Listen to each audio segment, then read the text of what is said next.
ఈరోజు ముందుగా మనందరినీ తన నృత్య అభినయంతో అలరించిన శ్రీమతి ఏల్చూరి స్నేహ శర్మకు అభినందనలు.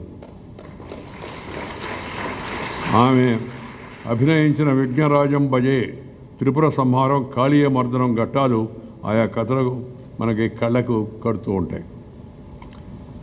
భారతదేశం కళలకు నిలయం.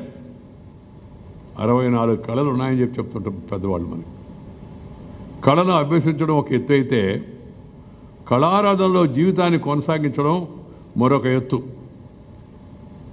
నలుగురికి ఆనందాన్ని పంచే ఇలాంటి కళలు సమాజానికి సందేశాన్ని కూడా అందిస్తాయి. ఇప్పుడు ఆ అమ్మాయి చేసిన నృత్యంలో సందేశం ఉంది, ఆనందం కలిగిస్తుంది, సందేశం కూడా ఉంది.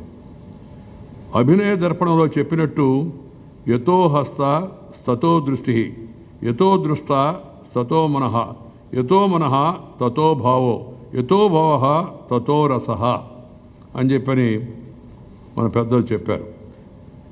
ప్రదర్శిస్తున్న కళ మీదే శరీరం, దృష్టి, మనసు కేంద్రీకరించాలి. ఇది కేవలం కళే కాదు, ఏ పని చేస్తున్నప్పుడు కూడా శరీరము, మనసు దానిపైన దృష్టి కేంద్రీకరించాలి. అప్పుడే ఇది మనకి బాగా వంటబడుతుంది.